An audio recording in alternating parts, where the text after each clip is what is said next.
नमस्कार दोस्तों, Vivekananda competition class के यूट्यूब चैनल में आप सबका स्वागत है। विवेकानंद कंपटीशन क्लास के यूट्यूब चैनल में आज हम महाद्वीपों के बारे में अध्ययन करेंगे।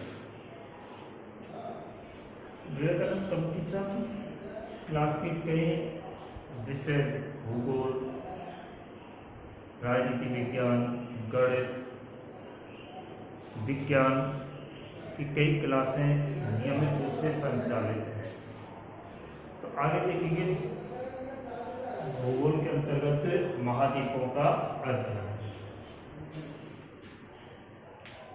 संपूर्ण भूमंडल, यानी महाद्वीपों से पहले हम संपूर्ण भूमंडल के बारे में देखेंगे। संपूर्ण भूमंडल,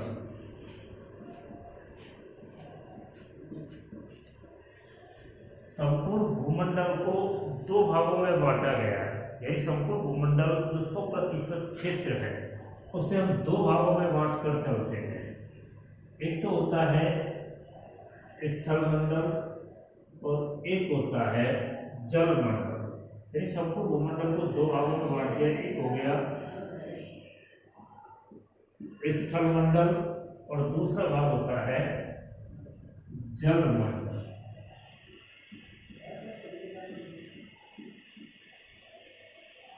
भूमंडल का जो स्थल मंडल वाला क्षेत्र है,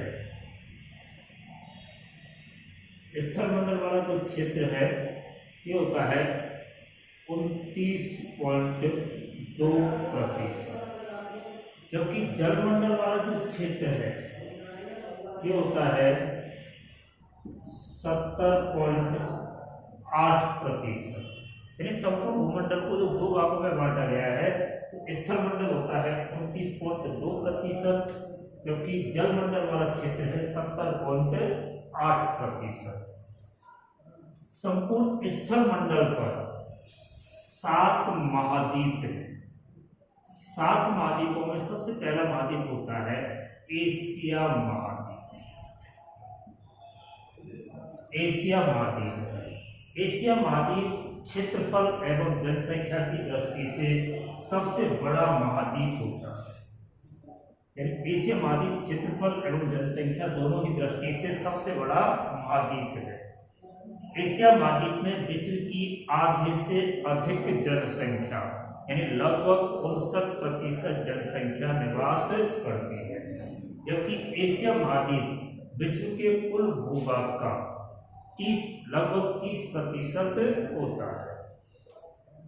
जबकि दूसरा महाद्वीप होता है अफ्रीका महाद्वीप। यानी क्षेत्रफल की दृष्टि से दूसरा सबसे बड़ा जो महाद्वीप है अफ्रीका महाद्वीप। अफ्रीका महाद्वीप विश्व के कुल भूभाग का लगभग 20% रखता है। अफ्रीका महाद्वीप जनसंख्या की दृष्टि से दूसरा महाद्वीप होता है, जबकि तीसरा जो महाद्वीप है, तीसरा महाद्वीप होता है उत्तरी अमेरिका। उत्तरी अमेरिका महाद्वीप, उत्तरी अमेरिका महाद्वीप क्षेत्रफल की दृष्टि से तीसरा सबसे बड़ा महाद्वीप होता है, जबकि जनसंख्या की दृष्टि से चौथा महाद्वीप होता है। अगला होता है दक्षिणी अमेरिका महाद्वीप, और इसी क्रम में क्षेत्रफल की दृष्टि से पांचवा जो महाद्वीप है, पांचवा महाद्वीप होता है अंटार्कटिका।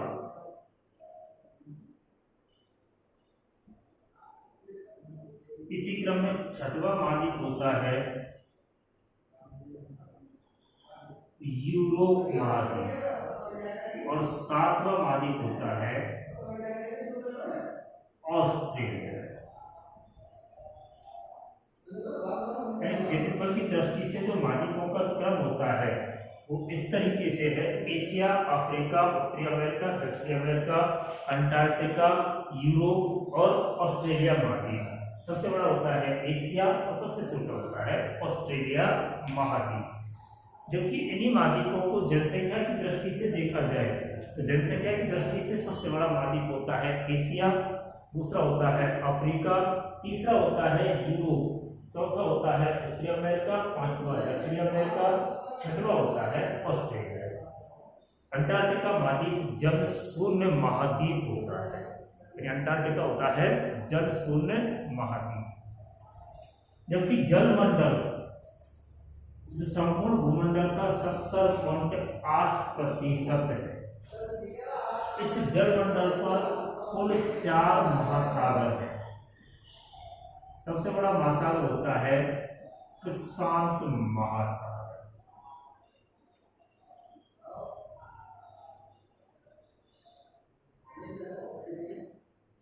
प्रशांत महासागर। जबकि दूसरा सबसे बड़ा महासागर होता है अटलांटिक महासागर।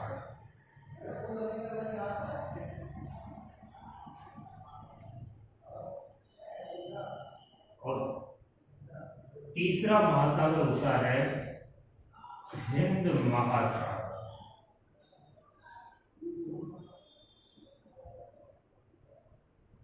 और चौथा महासागर होता है आर्कटिक महासागर।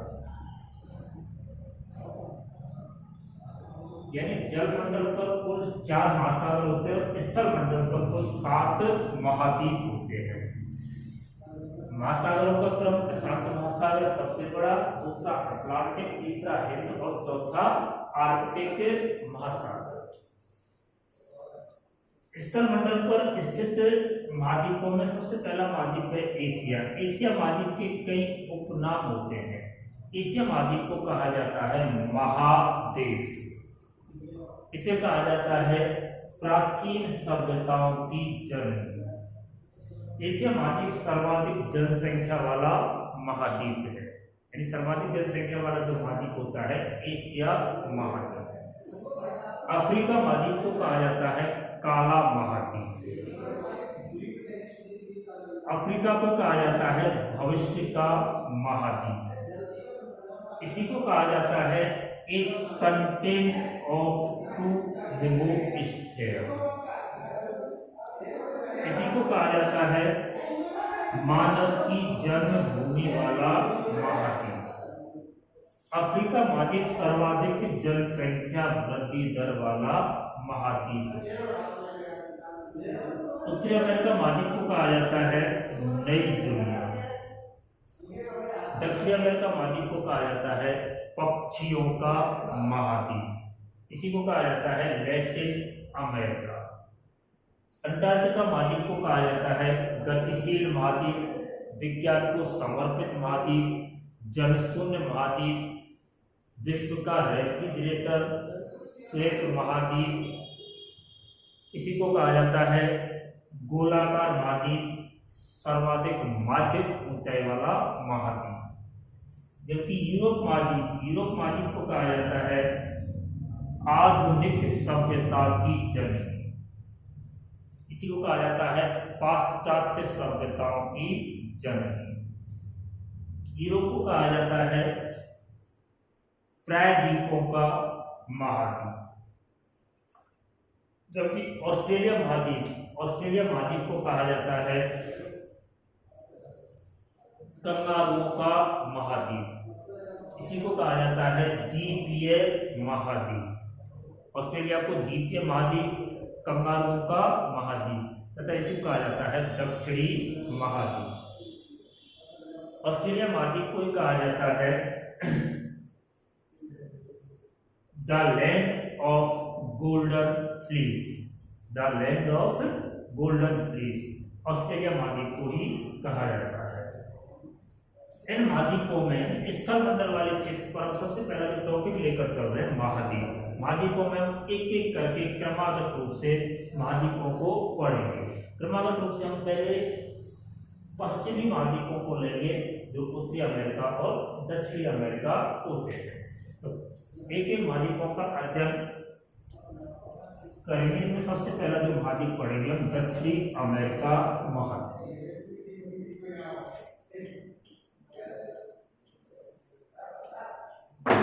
यानी महाद्वीपों की श्रृंखला में सबसे पहला जो महाद्वीप है वो है दक्षिणी अमेरिका महाद्वीप।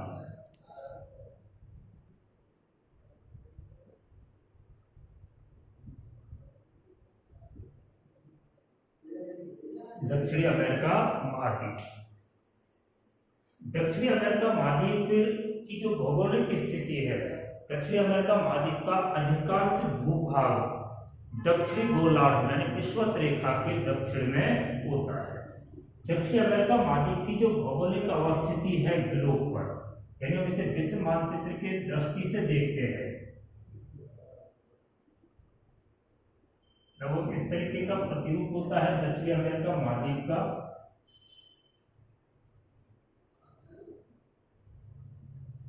दक्षिणी अमेरिका महाद्वीप की जो भौगोलिक स्थिति होती है ग्लोब पर यानी विश्व मानचित्र पर, यहाँ होता है उत्तरी अमेरिका, यहाँ दक्षिणी अमेरिका, यहाँ होता है यूरोप, यहाँ होता है अफ्रीका, यहाँ होता है एशिया और यहाँ होता है ऑस्ट्रेलिया।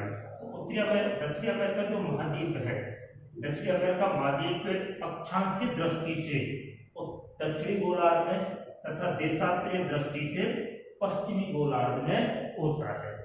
तो उत्तरी अमेरिका महाद्वीप की जो भौगोलिक स्थिति है, एक एक शब्द का बारीकी से अध्ययन करेंगे। उत्तरी अमेरिका दक्षिणी अमेरिका महाद्वीप, दक्षिणी अमेरिका महाद्वीप पश्चिमी देशांतरों में,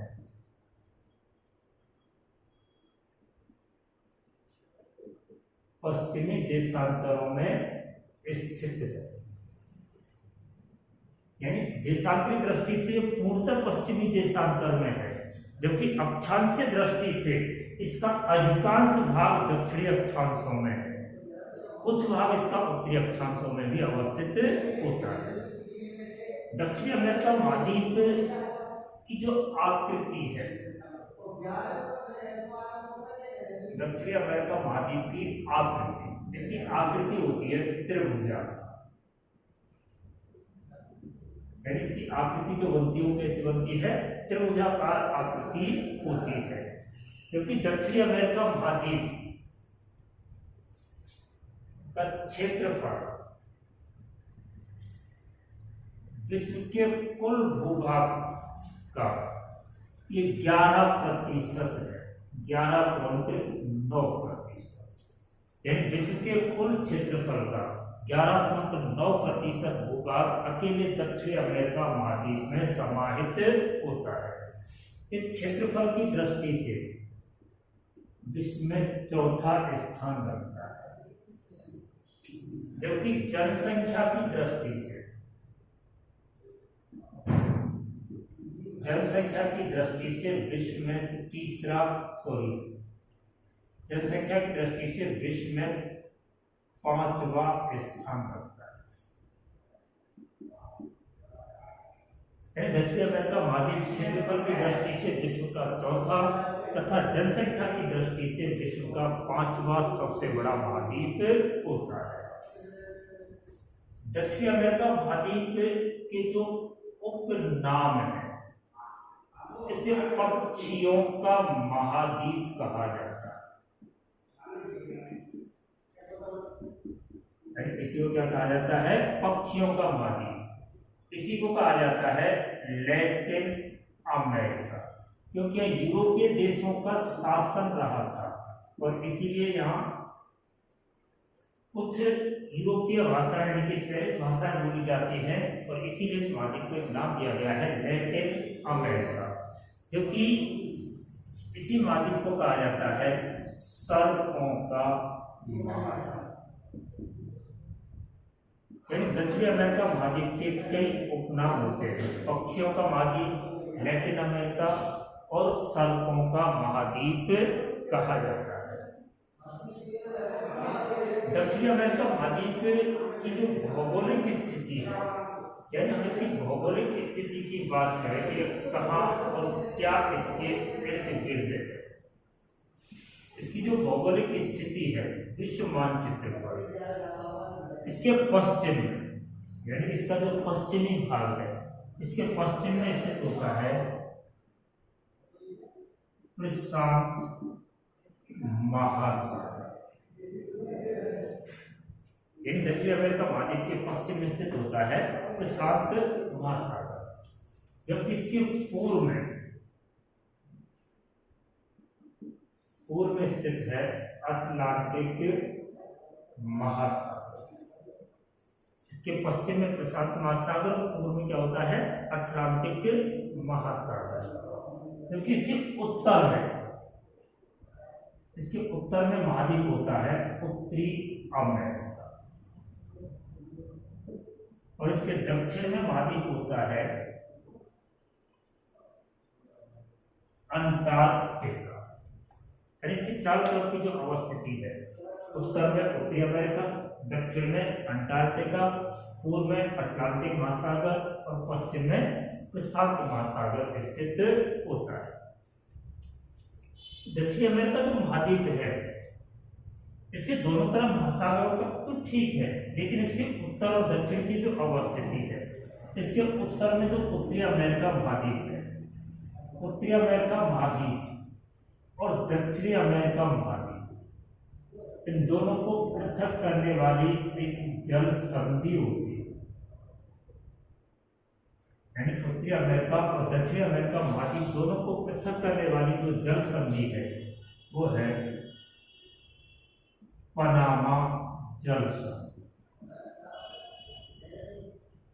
पनामा जल संधि एक स्थलीय जल संधि है। पनामा जल संधि दक्षिणी अमेरिका और उत्तरी अमेरिका को पृथक करती है, जोड़ती है प्रशांत महासागर और अटलांटिक महासागर। प्रशांत महासागर अटलांटिक महासागर को जोड़ती है और अलग करती है उत्तरी अमेरिका और दक्षिणी अमेरिका। जो पनामा जल संधि है, पनामा नहर है, इसका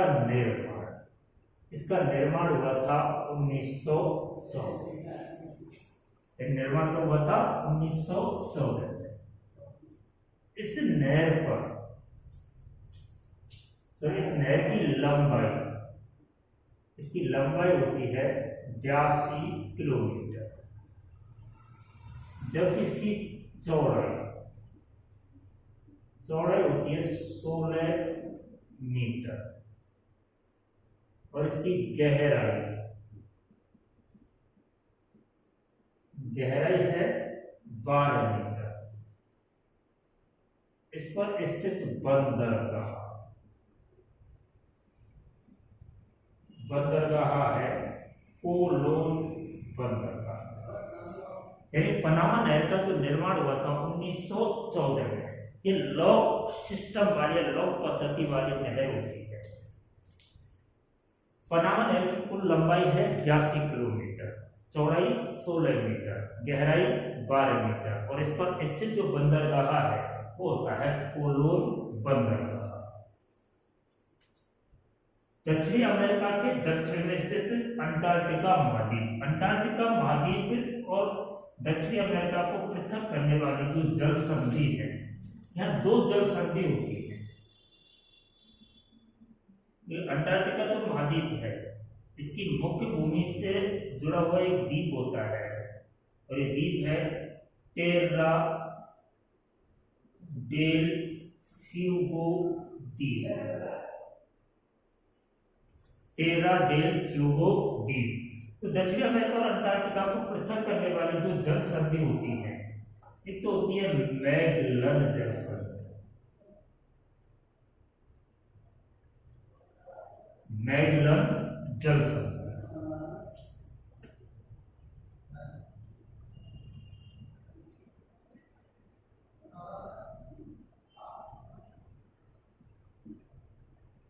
मैगलन जल संधि भी दक्षिणी अमेरिका और अंटार्कटिका महाद्वीप को पृथक करती है। ये जो मैगलन जल संधि है, ये विश्व की सबसे उथली जल संधि है। उथली का मतलब कम गहरी, यानी विश्व की सबसे उथली जल संधि होती है मैगलन जल संधि। ये खनिज तेलों की दृष्टि से धनी जल संधि है। ये खनिज तेलों की दृष्टि से कैसी है? धनी जल संधि है।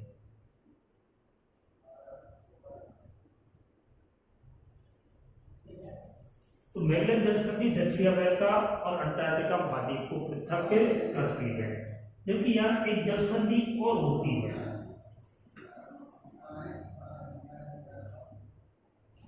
और ये जल संधि होती है ड्रैक पासेज।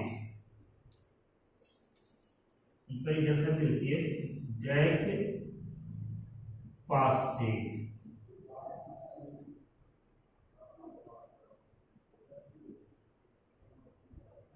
ड्रैक पासेज जल संधि भी अंटार्कटिका और दक्षिणी अमेरिका महाद्वीप को पृथक करती है। ये जो ड्रैक पासेज जल संधि है, यहाँ पछुआ पवनों के कारण सर्वाधिक नाविक दुर्घटनाएं होती हैं, इसीलिए इस जल संधि को कहा जाता है नाविकों का कब्रिस्तान। ड्रैक पासेज जल संधि को कहा जाता है नाविकों का कब्रिस्तान। पनामा नहर के निर्माण से पूर्व यह जल संधि व्यापारिक महत्व की जल संधि थी।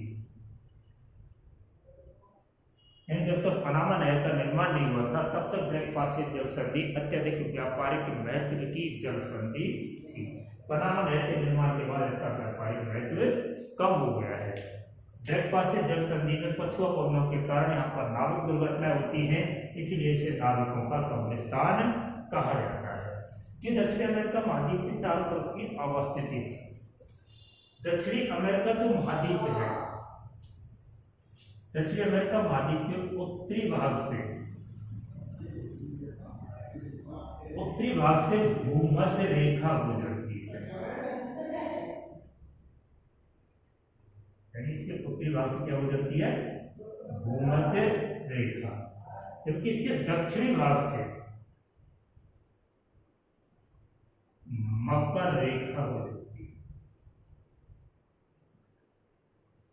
यानी उत्तरी भाग से भूमध्य रेखा और दक्षिणी भाग से मकर रेखा गुजरती है। इसका अधिकांश जो क्षेत्र है, दक्षिणी अमेरिका महाद्वीप का जो अधिकांश क्षेत्र है, यह भूमध्य रेखा के दक्षिण में स्थित है। और इसीलिए इसका दक्षिणी भाग इसीलिए दक्षिणी अमेरिका महाद्वीप का जो अधिकांश क्षेत्र है उष्णकटिबंधीय जलवायु का भाग होता है, क्योंकि भूमध्य रेखा का आसपास का जो क्षेत्र होता है उष्णकटिबंधीय भूभाग होता है। दक्षिणी अमेरिका महाद्वीप के अंतर्गत जो कुल देश है,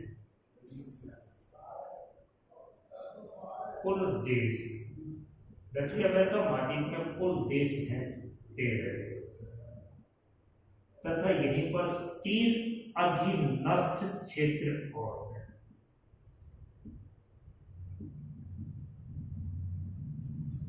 दक्षिणी अमेरिका महाद्वीप में देश हैं 13 तथा अधीनस्थ क्षेत्र कितने हैं? 3। दक्षिणी अमेरिका महाद्वीप का सबसे बड़ा देश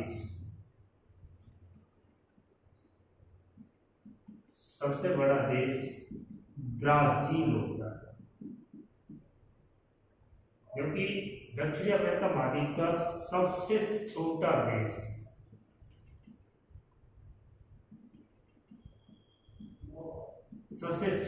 होता है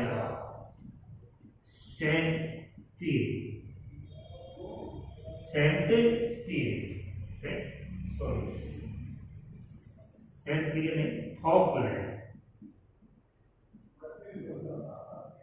दक्षिणी अमेरिका महाद्वीप का जो सबसे छोटा देश होता है फॉकलैंड होता है। सेंट पियर्स अमेरिका महाद्वीप का सबसे छोटा देश है, तो दक्षिणी अमेरिका महाद्वीप का सबसे बड़ा देश होता है ब्राजील और सबसे छोटा देश होता है फॉकलैंड।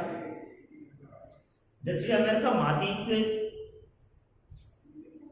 के जो प्रमुख देश हैं, इनमें सबसे पहले देश होता है ब्राजील की जो भौतिक अवस्थिति है, ब्राजील दक्षिणी अमेरिका का एकमात्र ऐसा देश है जिससे मकर और भूमध्य रेखा दोनों गुजरती है, यानी ब्राजील से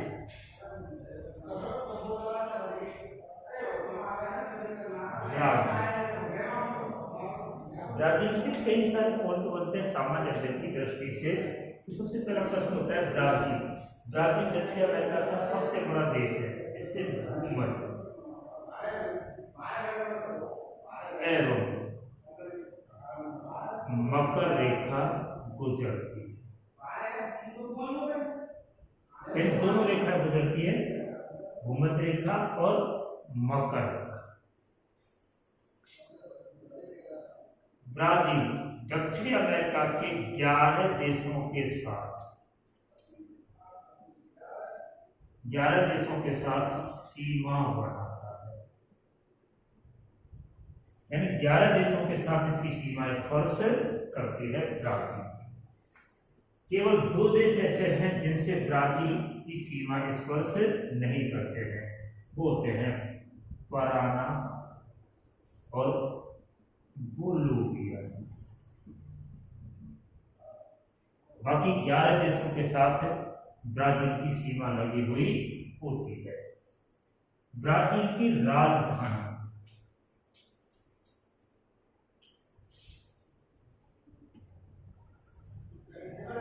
ब्राजील की जो राजधानी है, इसकी राजधानी है ब्रासीलिया। ब्राजील का जो राजधानी नगर है वो कौन सा है? ब्रासीलिया। जबकि ब्राजील का सबसे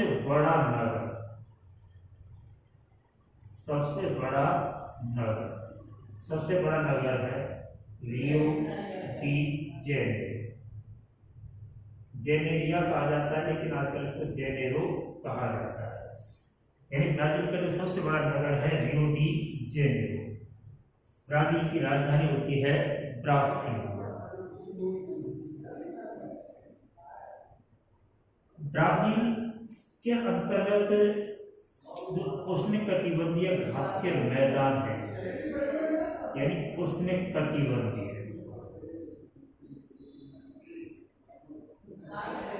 घास के मैदान कहा जाता है यहाँ कम्पास।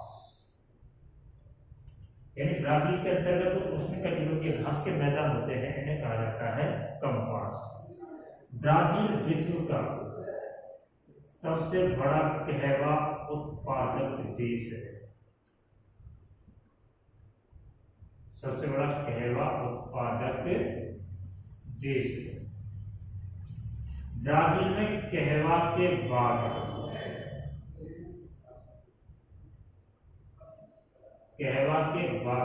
एजेंडा कहलाते हैं। ब्राजील को कहवा का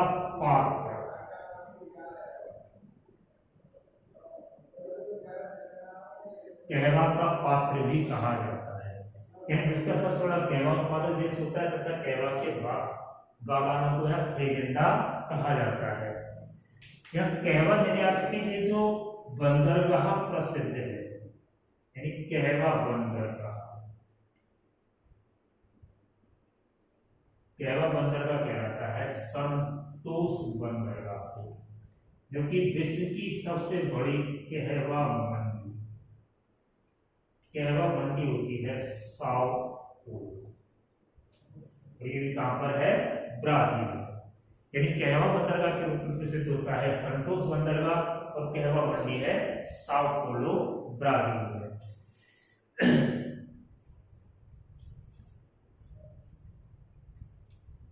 अमेजन नदी का सर्वाधिक विस्तार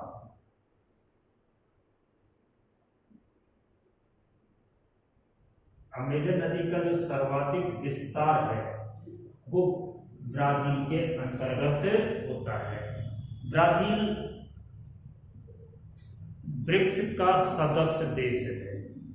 यानी ब्रिक्स जो समूह होता है, ब्राजील, रूस, भारत, चीन और दक्षिण अफ्रीका का जो समूह है उसका भी सदस्य देश होता है। ब्राजील इब्सा का भी सदस्य देश है। इब्सा में 3 सदस्य होते हैं, इंडिया, ब्राजील और दक्षिण अफ्रीका। दक्षिण अमेरिका महाद्वीप के अंतर्गत एक देश होता है उरुग्वे।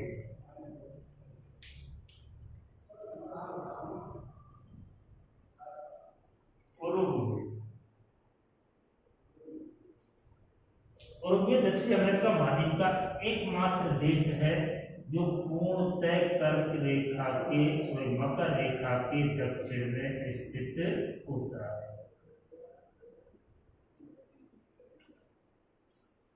यानी उरुग्वे मकर रेखा के दक्षिण में स्थित देश है। यानी दक्षिण अमेरिका का एकमात्र देश जो पूर्णतः मकर रेखा के दक्षिण में है तो वो कौन सा है? उरुग्वे। उरुग्वे को कहा जाता है दक्षिण अमेरिका का स्विट्जरलैंड। दक्षिण अमेरिका का स्विट्जरलैंड। दक्षिण अमेरिका का दूसरा महत्वपूर्ण देश होता है चिली।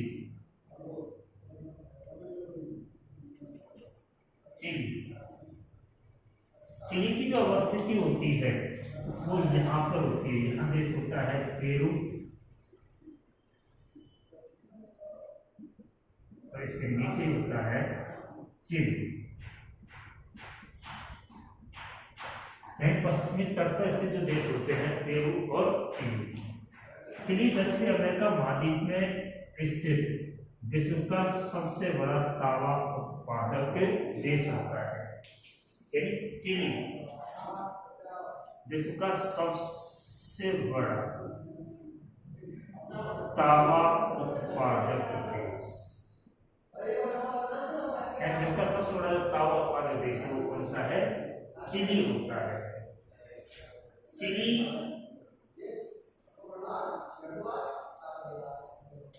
का जो राजधानी नगर है, चिली की राजधानी होती है सैंटियागो। राजधानी होती है सैंटियागो। चिली में स्थित एक मरुस्थल है और चिली में स्थित जो मरुस्थल है ये मरुस्थल होता है अटाकामा मरुस्थल।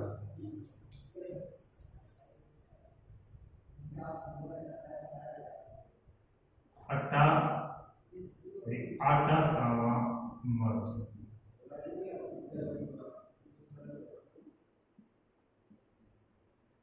अटाकामा जो मरुस्थल है चिली में स्थित विश्व का सर्वाधिक शीत शुष्क मरुस्थल है। यानी विश्व का सर्वाधिक शीत शुष्क जो मरुस्थल होता है वो कौन सा है? अटाकामा मरुस्थल। अटाकामा मरुस्थल के निर्माण में हम्बोल्ट या पेरू की धारा का महत्वपूर्ण योगदान है। अटाकामा मरुस्थल के निर्माण में पेरू या हम्बोल्ट की जलधारा का महत्वपूर्ण योगदान होता है और इसी कारण विश्व का सर्वाधिक शीत शुष्क मरुस्थल होता है। जो अटाकामा मरुस्थल है, अटाकामा मरुस्थल में तांबा, नाइट्रेट और सोडियम के भंडार है। यानी तांबा, नाइट्रेट और सोडियम के भंडार होते हैं इसमें अटाकामा मरुस्थल में। यही चिली के अंतर्गत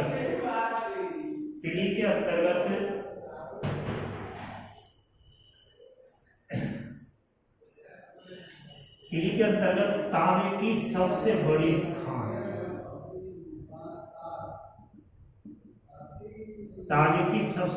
खान होती है और ये खान है चुक्की कमाटा। जिसकी तांबे की सबसे बड़ी खान होती है वो कौन सी होती है? चुक्की कमाटा होती है। इसी अटाकामा मरुस्थल में विश्व का शुष्कतम स्थान होता है आर्य। यानी अटाकामा मरुस्थल में स्थित विश्व का जो शुष्कतम स्थान है वो कौन सा होता है? आर्य का होता है। तो चिली दक्षिण अमेरिका का पश्चिमी तटवर्ती देश होता है। यहाँ विश्व का सबसे शीत शुष्क मरुस्थल है अटाकामा। चिली का राजधानी नगर होता है सेंटियागो। अटाकामा मरुस्थल के निर्माण में सहायक जलधारा होती है हम्बोल्ट या पेरू की जलधारा। यह तांबे की सबसे बड़ी खानें चुकी, टमाटर, तांबा, नाइट्रेट और सोडियम के विशाल भंडार होते हैं। इसी मरुस्थलीय क्षेत्र में विश्व का सर्वाधिक शुष्क स्थान होता है आरिका, जो अटाकामा मरुस्थलीय क्षेत्र में होता है। यह दक्षिण अमेरिका का जो पेरू है, पेरू की राजधानी होती है लीमा। पेरू का जो राजधानी नगर होता है वो क्या है? लीमा। जबकि पेरू में या विश्व की सबसे ऊंची नौकागम्य झील होती है टिटिकाका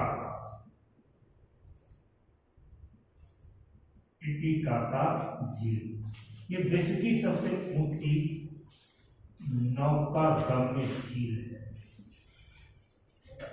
विश्व की सबसे ऊंची जो नौकागम्य झील होती है टिटिकाका, जो पेरू के पूर्वी तट पर अवस्थित होती है। पेरू और चिली की सीमा पर चिली में यहाँ एक सुसुप्त ज्वालामुखी है, और ये ज्वालामुखी होता है ओजेल डेल सालाडो। ये पेरू और चिली की सीमा पर स्थित विश्व का सबसे ऊंचा निष्क्रिय ज्वालामुखी या सुसुप्त ज्वालामुखी होता है ओजेल डेल सालाडो। जबकि विश्व का सबसे ऊंचा सक्रिय ज्वालामुखी भी दक्षिण अमेरिका में होता है कोटोपैक्सी, जो विषुवत रेखा पर इक्वाडोर में अवस्थित होता है। दक्षिण अमेरिका महाद्वीप का जो देश होता है इक्वाडोर, ये बिल्कुल भूमध्य रेखा पर स्थित देश है। इक्वाडोर को दो भागों में विभाजित करती है भूमध्य रेखा। भूमध्य रेखा को अंग्रेजी में इक्वेटर लाइन कहा जाता है। इक्वेटर लाइन इसी इक्वाडोर के कारण इसका नाम पड़ा था। इक्वाडोर विश्व का सर्वाधिक केला निर्यातक देश है, यानी विश्व का सर्वाधिक केला निर्यातक देश इक्वाडोर होता है। इक्वाडोर में भूमध्य रेखा पर विश्व का सबसे ऊंचा सक्रिय ज्वालामुखी स्थित है कोटोपैक्सी। यानी विश्व का सबसे ऊंचा जो सक्रिय ज्वालामुखी है कोटोपैक्सी, वो भूमध्य रेखा पर इक्वाडोर में अवस्थित होता है। इक्वाडोर में एक शांत ज्वालामुखी और होता है चिम्बरा। कौन सा होता है? चिम्बरा। दक्षिण अमेरिका महाद्वीप के बाकी के देश अगले भाग में पढ़ेंगे। धन्यवाद।